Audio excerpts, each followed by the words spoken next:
Salam perubahan, saudaraku.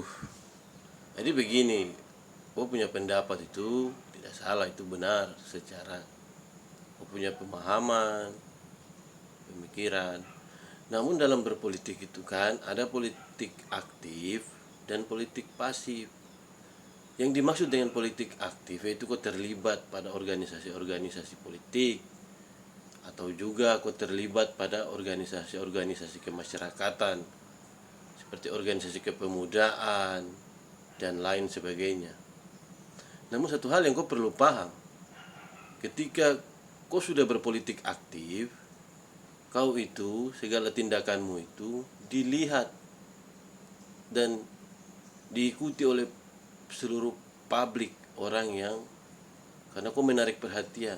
Jadi berpolitik juga harus yang santun, agar setiap ucapan tidak dianggap sebagai sebuah ujaran-ujaran yang mengandung kebencian pada sekelompok orang, pada orang tertentu ataupun sekelompok orang.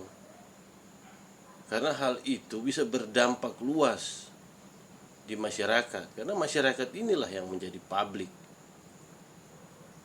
Untuk itu, undang-undang memang mengatur kebebasan berpolitik. Setiap orang bebas memilih dan dipilih untuk mencalonkan diri. Namun dalam pengaturan-pengaturannya kan ada peraturan pemerintah lain yang mengatur lebih detail tentang undang-undang dasar itu.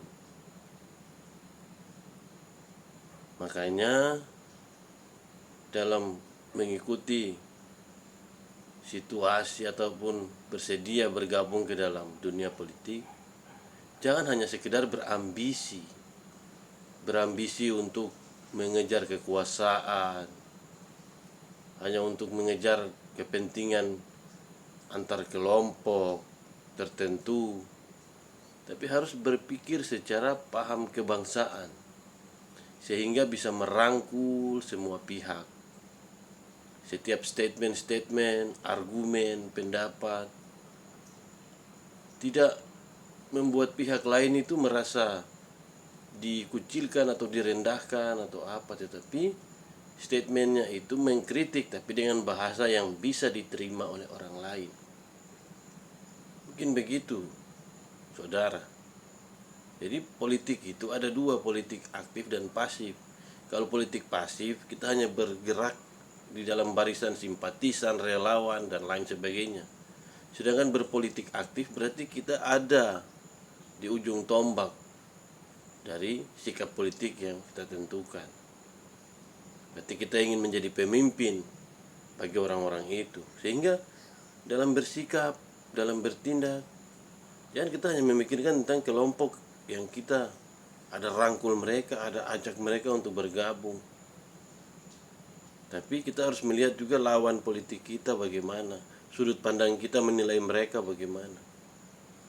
Berbeda pendapat boleh, tapi semua itu harus dirangkul dalam bingkai bernegara, berkebangsaan, sehingga tidak ada perpecahan yang lebih parah di kalangan masyarakat yang kita coba untuk mempolitisasi pikiran mereka untuk membenarkan kita punya tujuan, kita punya visi, pandangan yang kita anggap benar. Hal seperti itu. Mungkin itu saja yang bisa saya sampaikan. Terus tidak ada orang berpolitik, terus kalau dilarang atau apa, terus dia ditanggung dia punya kehidupan apa. Tidak. Karena kau berpolitik itu merupakan pilihan.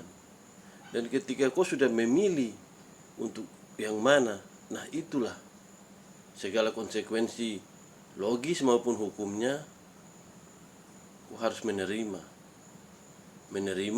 dengan pemikiran yang baik, pemikiran yang waras, pemikiran yang sehat.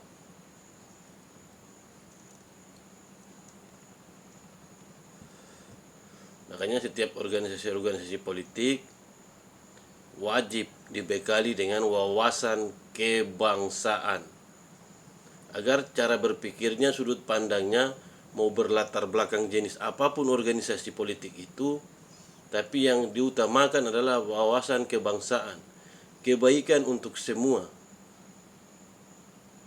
Jangan sampai terkesan segala argumentasi,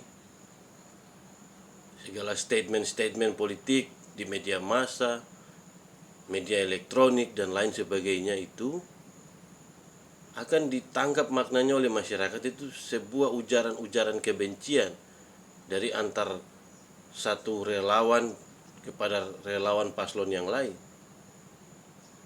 Mau dibawa kemana bangsa ini kalau seperti itu terus menerus? Belajar politik, belajar hukum, belajar ilmu pemerintahan, agar semua itu bisa sinkron, sejalan dengan apa yang dicita-citakan oleh organisasi politik yang sedang digeluti dan dijalani. Sekian, terima kasih.